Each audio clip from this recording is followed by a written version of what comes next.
Terima kasih Tuhan Yesus, Kau juru selamat kami. Orang benar, orang salah Kau undang datang untuk makan di perjamuan Tuhan. Terima kasih Tuhan, jamu setiap orang yang ada di sini dengan firman-Mu. Sembunyikan hamba di balik salib, Roh Kudus yang bekerja dari awal hingga akhir. Dalam nama Yesus. Amin. Puji Tuhan ya, ada banyak sekali yang saya mau sharingkan dengan Anda. Yang belum subscribe di YouTube, segera. Saya tahu hidupmu akan diubah. Jangan lupa untuk menekan tombol notifikasi supaya selalu diberi alarm clock-nya ketika ada satu program yang nyala supaya Anda tidak ketinggalan apa-apa ya. Langsung ambil Alkitab dan catatan. Hari ini firman yang saya bagikan berjudul Juru Selamat Orang Baik dan Orang Jahat. Itulah Yesus. Dua-dua butuh juru selamat. People need the Lord, bukan?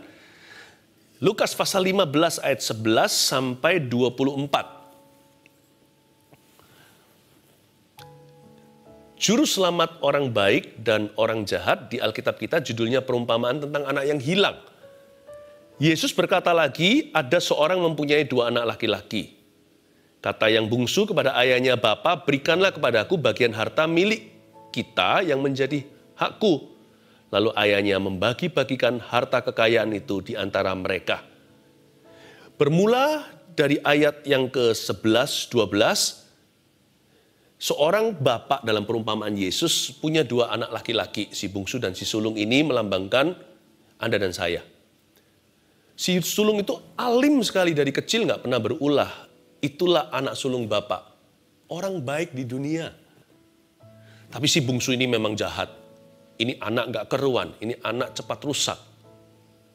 Dia langsung berkata pada bapaknya, sementara ayah masih hidup, "Berikan kepadaku harta milikku yang menjadi hakku." Dia dapat 1/3 dari harta papa. Karena si sulung di dalam budaya Yahudi selalu dapat sebagian besar, 2 kali lipat.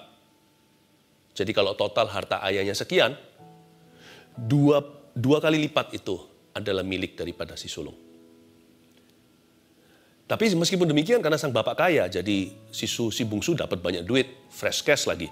Lalu ayahnya bagi-bagikan harta kekayaan itu di antara mereka. Tidak dijelaskan raut wajahnya, tentunya susah. Ada 2 orang anak laki-laki, sebelum saya akan bicara tentang si bungsu lebih lanjut. Saya mau jelaskan dulu si sulung. Si sulung ini menunjukkan orang-orang baik itu biasanya yang lebih merasakan kurang butuh sama Tuhan.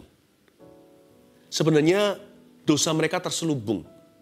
Karena banyak sekali di dalam tubuh Kristus, di dalam gerejanya hari ini, termasuk anak-anak Tuhan seperti Anda dan saya, tanpa sengaja atau menyadarinya, kita itu sombong. Kita tahu nanti ceritanya, si sulung bagaimana ujungnya. Dia diskriminasi sama adik sendiri. Kok enak itu disembelih lembun-tambun. Aku kerja sama papa sekian lama, nggak pernah sembelih domba. Untuk kawan-kawanku, lembu kurus pun tidak pernah terjadi. Si sulung merasa berhak. Ada spirit of entitlement. Dia merasa, ya sepatutnya lah aku diperlakukan istimewa. Dia nggak melihat bahwa kedekatan dengan bapaknya itu adalah berkat tertinggi atau berkat termulia. Dia merasa, aku perlu pengakuan. Ada suatu kesombongan yang tidak tercek atau tidak terdeteksi di dalamnya. Dan kedagingan, dia merasa semua ini kulakukan. Aku bisa, aku berjasa. Tidak sedikit anak-anak Tuhan di dunia ini membawa agenda pribadi. Mereka tidak punya agenda Kristus. Ya, mereka merasa bisa, kita ini seringkali merasa bisa tanpa Kristus. Ada sebuah sifat kedagingan yang luar biasa. Jadi orang seperti ini nggak sempat rusak, nggak sempat meninggalkan Tuhan, tapi angkuh sekali. Dan akhirnya lihat, dia juga tidak pernah bisa murah hati dengan sesamanya, apalagi kalau dia lihat orang yang lebih nggak layak. Dia mudah sekali menghakimi. Si sulung ini tidak kalah dosanya sama si bungsu, tapi dia nggak kerasa. Si sulung ini merasa semua yang dia lakukan itu dia bisa. Dia lupa semua kemampuan itu dari bapaknya. Bapaknya yang latih dia dari kecil. Berjalan, merangkak, tapi nggak hanya itu. Untuk dia jadi seorang petani atau peternak, yang ajari dia dari A sampai Z segala sesuatu itu ya papa. Bahkan semua barang di tubuhnya juga dari sang ayah. Demikian pula segala tool, alat-alat yang dia perlukan dalam pekerjaannya, semua disediakan. Si sulung cepat burn out. Demikian pula banyak di antara Anda. Burn out itu sebenarnya nggak boleh terjadi dalam iman kita. Burning out itu karena salah percaya. Kita kira bahwa kita yang bekerja. Masa aku suruh ngampuni terus 7 kali 70? Nggak pernah kan keran berkata, masa aku harus keluarkan air melulu? Keran hanya mengalirkan. Karena keran tahu sumbernya itu PLN. Sumbernya itu ada. Bahkan dari Tuhan air hujan. Lalu dikelola, disuling segala. Mana ada keran yang mengeluh. Keran yang burn out itulah you and me. Kenapa aku suruh ngampuni terus? Sana yang berubah kek. Kenapa gua melulu? Kenapa aku yang dituntut? Kenapa bukan dia? Itu keran berbicara, sapu ngomel sama tuannya. Padahal kita kalau mengerti, semua itu dari Bapa. Kasih itu pinjaman, semua itu dari Dia. Allah adalah kasih, kita ini mengasihi. Allah itu kasih. Kita mengampuni karena Dia mengampuni kita dulu. Kita bisa memberi karena Tuhan sudah pinjamkan. Tuhan bahkan memberikan benih pada sang penabur. Bayangin, penabur aja nggak bisa nabur pakai bijinya sendiri. Itu dipinjamin sama Tuhan. Hanya mengembalikan. Orang mengeluh itu sifat si sulung. Orang pelit, kikir juga si sulung. Orang yang hitung-hitungan menghakimi itu juga si sulung. Orang yang merasa burn out. Dan gak sedikit di antara kita berusaha membuktikan diri. Banyak anak Tuhan gak beda sama orang dunia. Di luar sana itu sifatnya adalah pembuktian. Aku harus membuktikan bahwa aku bisa. Aku membuktikan bahwa aku sesuatu. I'm something gitu, I'm somebody. Barang pun tidak luput dari incarannya. Aku harus punya benda tertentu untuk membuktikan bahwa aku sama hebatnya sama kamu. Bahkan kalau nggak hati-hati, pelayanan juga begitu. Ketulusan hilang.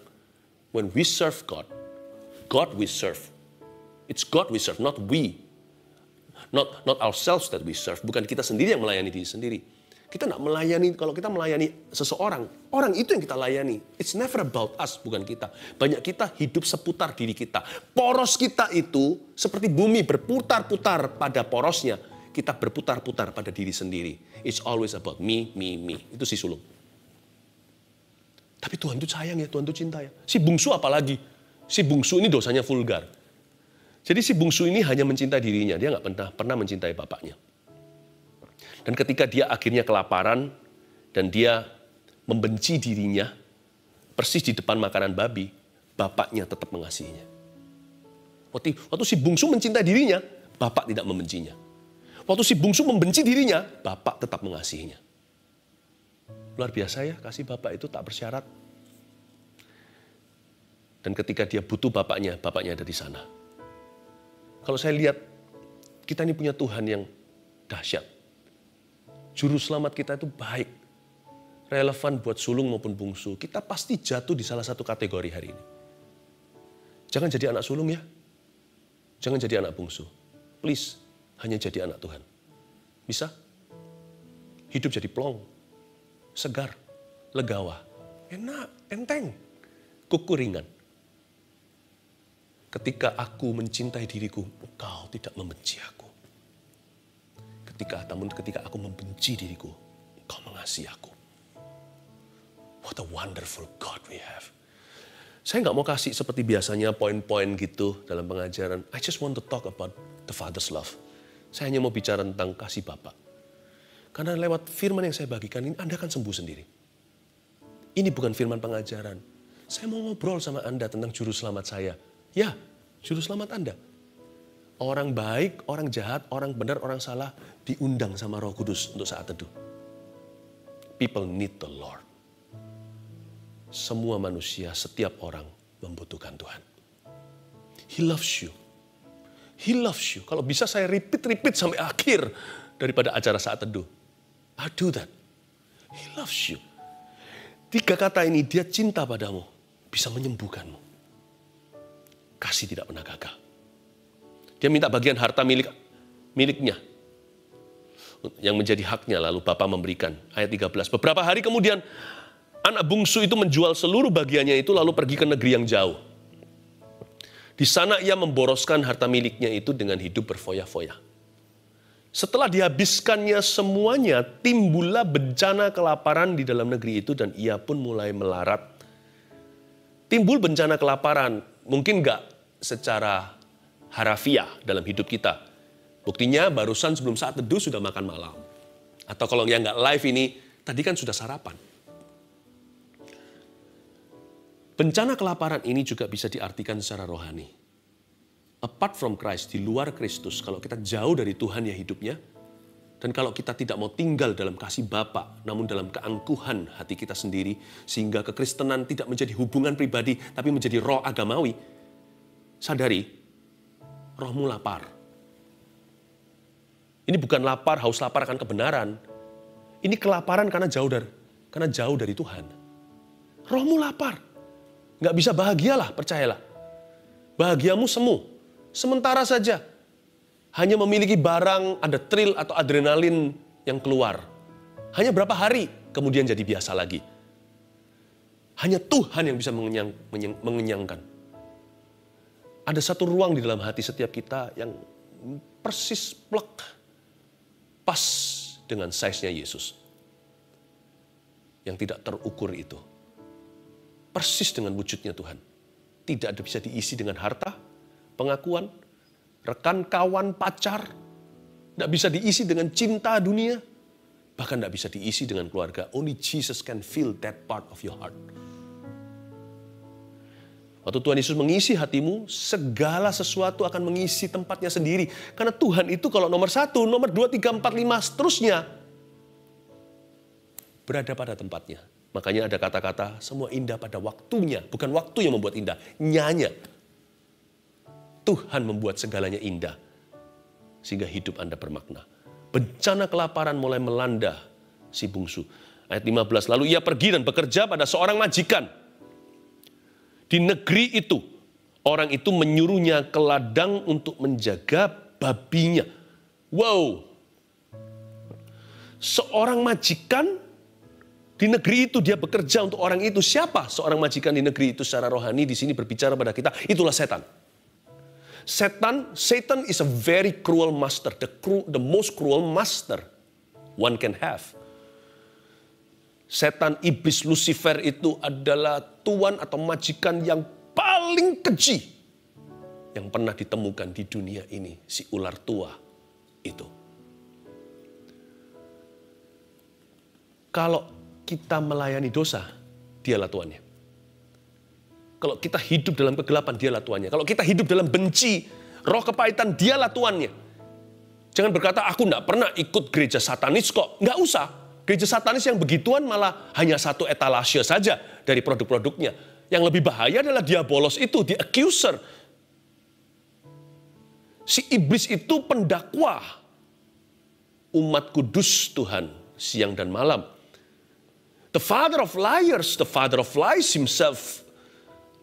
Yaitu bapa segala dusta. Iblis itu kalau kita hidup dalam dusta, tipu daya, dialah majikannya. Bukan Yesus. Tidak ada seorang bisa melayani dua tuan. Layani Tuhan atau Mammon, nggak bisa. Antara kita layani satu, benci yang lainnya, nggak bisa kedua-duanya. Kaki ini, kalau dalam pepatah bahasa Chinese-nya bagus sekali. Isuang jiao, bunen ta liang tiao chuan. Sepasang kaki mana bisa di dua perahu. Goncang-goncang begini pasti jatuh ke tengah. Kiri yang enggak, kanan yang enggak. Suam-suam kuku malah dimuntah. Setan pun nggak mau. Setan nggak mau Anda kok. Setan hanya mau sesatkan supaya bawa Anda ke neraka. Gitulah bahasa sekolah minggunya. Seperti orang yang itu loh. Kalau yang kesurupan lalu ambil tembak senjata. Sudah ada di berita-berita tembakin semua orang. Lagi parade apa lalu dia sendiri bunuh diri. Itu sifat iblis. Dia pokoknya mau Anda dan saya ikut dia mati. Maksudnya bukan mati, maut. Dia adalah majikan yang jahat. Masa orang suruh jaga babi? Bolehlah jaga babi. Kasih sistem kayak, kasih makan ya. Masa dia sampai mau makan ampasnya. Kan daerah itu nggak kelaparan, buktinya ada babi, berarti ada daging. Daerah itu nggak kelaparan, kelaparan itu ada daerahnya, tapi dia pekerja dengan orang yang punya. Aneh ya, orang kalau melayani setan ya hatinya udah nggak beres sama Tuhan. Apa yang terjadi adalah, it's no longer bukan lagi hidup ini untuk memuliakan Tuhan, tapi kemuliaan. Saya harus punya kemuliaan dunia untuk hidup. Jadi bukan lagi makan untuk hidup, terbolak-balik, tapi hidup untuk makan. Kerakusan. Ya. Hingga bukan lagi prioritasnya salah. Harusnya seorang majikan suruh dia jaga babinya. Harusnya kan babi untuk manusia, bukan manusia untuk babi. Tapi dalam hal ini babi dijaga manusia. Artinya manusia ini, anak Tuhan, anak Bapa ini untuk babi. Man for pigs. When you serve Satan, your life will serve his purpose. Even though you could be as rich as one can be, sekalipun Anda bisa sekaya apapun juga, konglomerat sebagaimana, tidak berarti hidupmu mulia. You'll be reduced to things. Anda akan diturunkan harganya oleh setan ke level barang. Nggak peduli semahal apa barang itu, Anda dinilai hanya dengan barang. Dan nilaimu hanyalah benda. Satan is the professional. Dialah yang profesional untuk menurunkan martabat yang diciptakan dalam gambaran rupa Allah ke level babi. Kasihan. Mana bisa dia itu mengalami kepuasan batin. Kalau ini kejadiannya kelaparan beneran, yaitu secara fisik. Yang lebih ngeri adalah kelaparan rohani tidak terdeteksi. Ada orang yang kelihatannya punya segalanya. Dalamnya melayani perkara fana. Seperti manusia untuk babi-babi saja. Babi berlian pun tetap adalah babi, bukan? Saya ngomong begini untuk mengingatkan kita. Your life is to serve the Almighty. Melayani purpose atau tujuan-tujuan ilahi. Jangan mau diturunkan di level babi. Ayat 16. Lalu ia ingin mengisi perutnya dengan ampas yang menjadi makanan babi itu. Tetapi tidak seorang pun yang memberikannya kepadanya. Makanan babi. Dunia ini sangat mengecewakan. Sangat mengecewakan. Ujungnya adalah nil, saudara. Ujung dari semua foya-foya nafsu tadi, tidak mengekang hasratnya, memboroskan harta miliknya di negeri orang. Ujungnya apa? Ampas babi. Ujung hidup di luar Kristus adalah bukan hanya ampas babi. Sebab upah dosa ialah maut, Roma 6:23. Tetapi tidak seorang pun yang memberikan kepadanya. Betapa parahnya.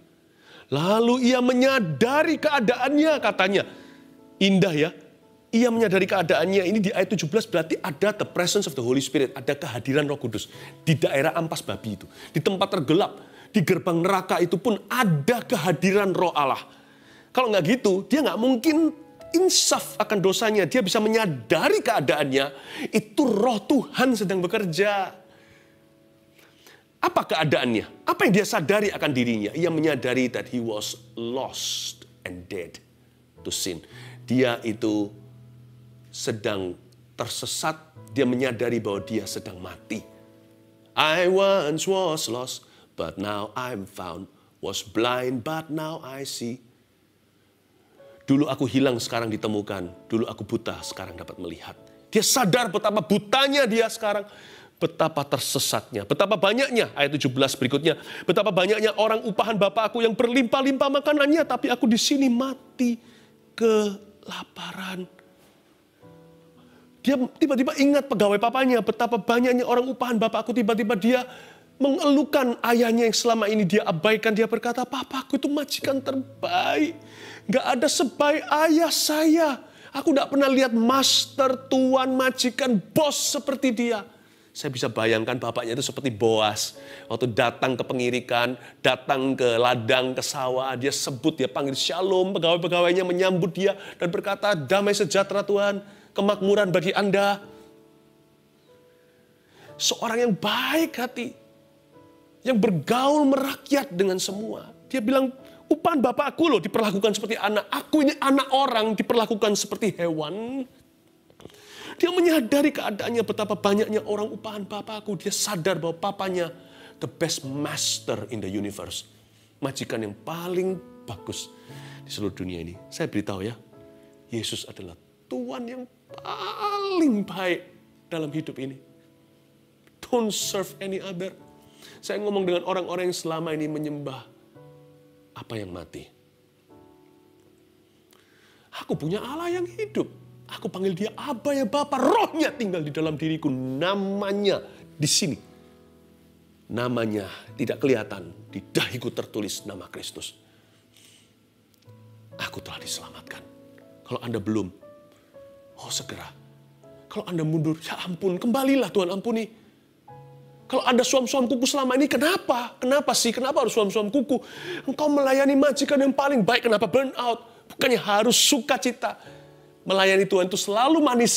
Saya ngomong begini pada orang yang kehilangan kasih mula-mula. Come back please. Oh no, bukan come back. Sulung, sadar. Sadarlah. You're the luckiest child. Oh, anak yang paling beruntung di dunia ini. Tapi aku kan gak punya ini. Tapi aku kan belum bisa begitu. Aku belum membuktikan diri. Come on lah. Roh yatim piatu sedang ngoceh di dalam jiwa kita. Lebih baik jadi yatim piatu beneran. Tapi sifatnya anak. Saya pernah ketemu dengan beberapa yatim atau yatim piatu. Tapi anak banget. Orangnya ceria, positif dengan hidup ini. Tidak pesimis tapi optimis. Bisa menguatkan orang lain, punya tujuan hidup. Tapi saya lihat orang-orang yang hidupnya harusnya nyaman. Yatim piatu luar biasa. Kurang ini, kurang itu. Papaku nggak bagus, ini, nggak ini. Selalu ada selalu ngomel melulu. Lalu ia menyadari keadaannya. Sadari, you have the best master. Tapi aku punya banyak masalah. Aduh, betul. Ikut Tuhan itu banyak masalah. Saya beritahu, saya janji deh. Saya alami juga soalnya. Tapi mending saya punya masalahnya Tuhan daripada masalahnya setan. Ya kan? Saya mending punya masalah ngikut Tuhan. Karena ngikut Tuhan. Akibat ngikut Tuhan. Pikul salib maksudnya. Daripada saya punya masalah karena sahabat setan. Atau saya nggak punya masalah meskipun sahabat setan. Masalahnya ditumpuk kemudian. Di kehidupan yang akan datang. Saya lebih baik melalui pencobaan. Tapi bersama dengan Kristus di lembah kekelaman. Saya ngomong gini bukan teori ya. Saya alami setiap hari. Saya alami dari waktu ke waktu. Pastor Philip punya masalah? Ya of course lah. Cubit saya ini daging dan darah. Cuma saya tidak hidup untuk masalah. Saya tidak makan. Saya tidak hidup untuk makan. Saya tidak hidup untuk babi. Saya lalui. Saya hidup untuk Kristus. Mati adalah keuntungan. Lalu ia menyadari keadaannya ayat 17. Katanya, betapa banyaknya orang upahan Bapakku yang berlimpah-limpah makanannya. Tapi aku di sini mati kelaparan. Ayat 18. Aku akan bangkit dan pergi kepada Bapakku dan berkata kepadanya, Bapa, aku telah berdosa terhadap sorga dan terhadap Bapa. Ayat 18 berhenti dulu sebentar, saya jelaskan. Lalu dia bertekad, tiba-tiba si bungsu ini yang bertekad lari dari rumah tadi, sekarang bertekad untuk kembali. Bagus ya? Kalau kita punya roh sulung, sifat seperti itu, kita akan berkata, kok enak. Kita tidak bisa menilai. Kita tidak bisa merasakan pertobatannya sejati. Dia sungguh-sungguh menyesali. Aku akan bangkit dan pergi. Saya beritahu, kalau Anda salah jalan ya, saya tahu jalan pintas kembali apa? Tahu. Langsung kembali. Jangan bertele-tele, jangan muter-muter. Tapi kok enak, Pastor Philip, mana bisa saya langsung berputar haluan kembali. Langsung kembali. Apapun konsekuensi, langsung kembali ke Tuhan. Udah, jalan paling pintas untuk kembali ke jalan yang benar adalah kembali. Kembali, segera kembali. Udah jangan hitung-hitungan, jangan berkata, tapi apakah aku layak dan sebagainya, itu urusan nanti. Nanti kita mau dihajar malaikat, urusan sana. Nanti kita mau dihukum Tuhan, lebih baik dihukum oleh Tuhan daripada jatuh ke tangan setan. Pokoknya balik dulu. Kalau kita salah sesuatu ya, kembali. Ada jalan kembali namanya I'm sorry. Kenapa si bungsu bisa langsung kembali? Karena dia sadar bahwa dia sebenarnya adalah orang yang berutang sama bapaknya, bukan pada majikan setan itu. Jadi kita ini orang yang berutang budi sama Tuhan selamanya, bukan berutang pada dosa karena kita sudah dibeli dengan darah yang mahal. Jadi kita berhak at any time kalau kita salah, kita langsung berbalik arah. Meskipun balik arah itu kadang-kadang masih ada ekstra bagasinya. Mungkin ada konsekuensi. Lalu nggak apa-apa. Pokoknya hati langsung 180 derajat. Jangan pelan-pelan 90 derajat dulu. Kembali itu harus total, radikal, harus seluruh. Kalau bicara soal hati, harus penuh.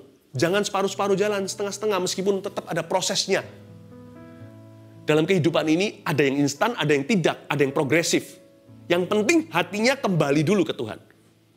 Mengapa? Karena Anda dan saya adalah orang yang berhutang pada Kristus, bukan berhutang pada dosa. Jadi kita tidak perlu lampu hijau, tidak perlu peneguhan, nggak perlu extra reason atau alasan lebih untuk kita kembali. Makanya ada ayat di Yesaya begini, dari jalan kau pergi kembalilah. Engkau dijual dengan cuma-cuma, melacurkan diri istilahnya, kembali dengan cuma-cuma. Just come back. Kalau kita belum dosa, just don't do it. Apapun perasaanmu, tapi aku sudah serempet-serempet Tuhan, just don't do it. Tapi aku udah terlanjur lihat itu, just don't do it, matiin sekarang. Yang penting bagi Tuhan adalah future. Ke depan ini, just don't do it, jangan dilakukan. Jangan berkata tapi. Jangan ada lengket lemnya di belakang, karena setan paling suka itu, namanya perangkap orang-orang benar. Karena dia itu kerjanya lewat satu cara, dakwah, tuduhan. Jadi kalau kita sudah melakukan dosa 20%, lihat 80%-nya, 20% nanti urusan dengan Tuhan. Pokoknya balik dulu. Tapi aku biarin, just don't continue. Jangan lanjutkan. Dan kalau kita sudah jatuhnya 100%, tiba-tiba 20% sadar, cepat pakai 20% tiketmu itu, kembali dan lari. Tapi aku sudah terlanjur jatuh, nggak ada terlanjur. Tadi pergi dengan cuma-cuma kan, nggak bye-bye pamitan sama Tuhan dulu kan, langsung hilang. Nggak kelihatan ekor dan buntutnya, langsung kembali. Langsung aja setor kepala ke Tuhan Yesus. Mau dipentung malaikat juga setor kepala ke Tuhan dulu. Langsung kembali dengan 20% tiket itu, langsung lari seperti Yusuf dari rumah Potifar. Kalau Yusuf belum jatuh dalam dosa, sekalipun jatuh dalam dosa 7 kali ada jatuh, tidak akan tergeletak sebab Tuhan menopang tanganmu. Sebab Tuhanlah kepadanya kau berutang budi kembali. Pakai 20% itu tuh, lari sekencang-kencangnya. Nanti Tuhan kuatkan Anda untuk kembali 100%. Jangan mikir apa ya. Kita tuh berhutang tidak kepada dosa, tapi kepada Allah. Kalau dosa, just don't do it. Kalau kembali, just do it. Kalau dosa, jangan lakukan. Cukup titik, sudah. Nggak usah banyak-banyak berdialog dengan setan. Jangan lakukan. Tapi kalau kembali pada Tuhan, lakukan saja. Nggak usah dialog juga dengan masa lalu. Kembali dulu. Lakukan saja. Just do it. Ya. Aku akan bangkit dan pergi kepada Bapakku dan berkata kepadanya. Lalu ada berkata kepadanya. Siapkan perkataan. Dia berkata kepadanya, Bapa, aku telah berdosa terhadap sorga dan terhadap Bapa. Waktu Anda kembali, siapkan kata-kata yang tulus dari hati. Nggak usah ditata. Nggak usah bersanjak ria. Cukup dibunyikan antara Anda dengan Tuhan, tapi dari hati dan lubukmu yang terdalam dan berkata, Tuhan, I'm sorry, akui kesalahanmu, aku salah, aku bodoh. Udah, nggak usah kalimat berikutnya bodoh-bodohin diri. Aku salah, aku bodoh. Tuhan, aku serahkan jiwaku kepadamu, kau selalu benar dalam penghakiman. Aku siap terima apapun konsekuensinya, asal jangan buang aku. Mazmur 51, pengakuan dosa Daud dalam hal Batsheba, dia berkata dalam Mazmur, Cast me not away from thy presence. Take not your Holy Spirit from me. Jangan ambil rohmu daripadaku, jangan buang aku dari hadiratmu. Pokoknya itu, terserah Tuhan mau diapakan. Lihat ya, bawa kata-kata. Dia berkata kepadanya, itu sudah diplanningkan di benak pikirannya. Ayat 19.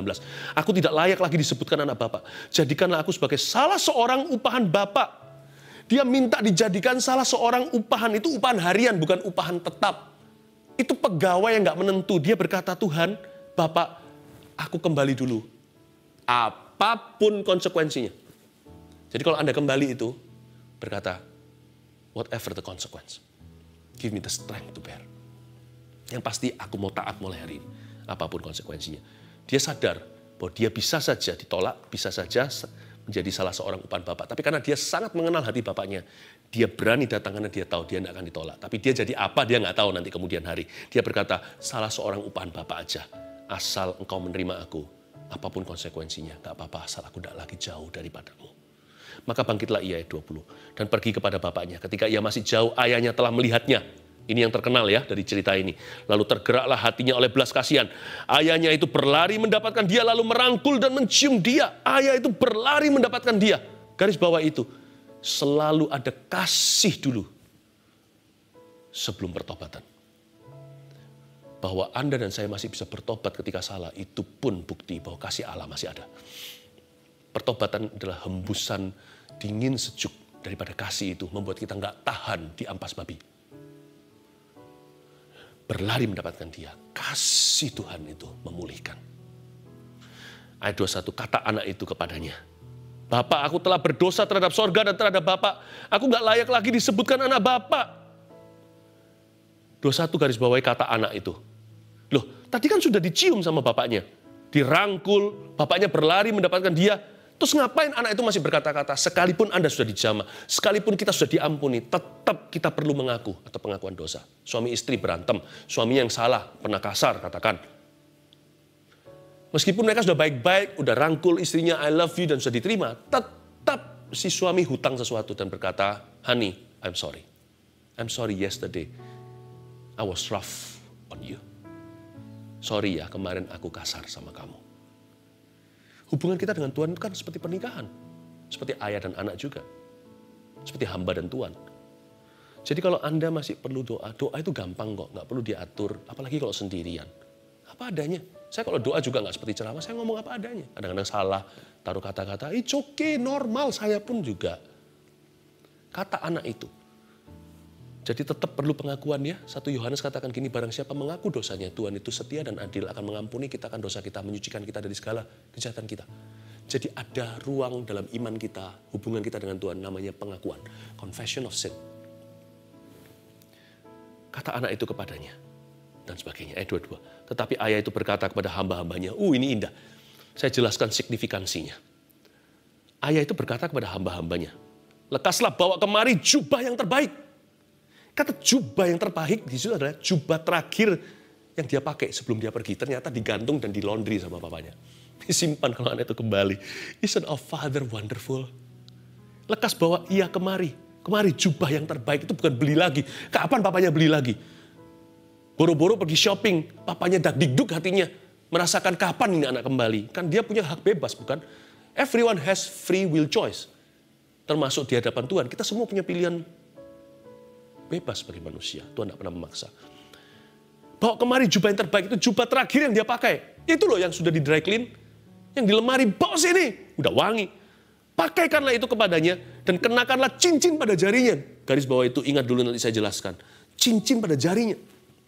Saya bilang apa tadi? Hubungan kita dengan Tuhan seperti pernikahan. Ayah anak ini cincin materai. Dan sepatu pada kakinya, lalu kasih sepatu. Sepatu pada kakinya. Ini bukan sepatu terakhir dia pakai. Sebab terakhir yang dia pakai, yang dia bawa pergi sepatu ke ampas babi itu. Ini sepatu baru. Dan ambillah anak lembu tambun itu, sembelilah dia dan marilah kita makan dan bersuka cita sebab anakku ini telah mati dan menjadi hidup kembali. He was dead but now he's found. Ia telah hilang dan didapat kembali. He was a wretch. He was lost but now he's found. Maka mulailah mereka bersukaria. Nah, sekarang lihat di ayat 22 tadi ada 3 benda, jubah, cincin, sepatu. Jubah yang disebut di sini adalah jubah lama, tulis itu. Artinya yang kau sangka hilang ketika Anda kembali pada Tuhan atau merapat atau mendekat, ternyata dikembalikan. Kasih Tuhan itu memulihkan. Kata pulih itu bukan berarti kembali. Kata pulih itu artinya yang kita kira hilang, hangus sudah, ternyata masih disimpan. Anda akan terkejut loh, koleksi Tuhan. Come back please. Kalau yang mundur. Kalau yang tidak mundur, don't lose the grace. Jangan kehilangan kasih karunia itu. Hari ini saat teduh untuk mementori Anda untuk semakin rapat dengan Tuhan.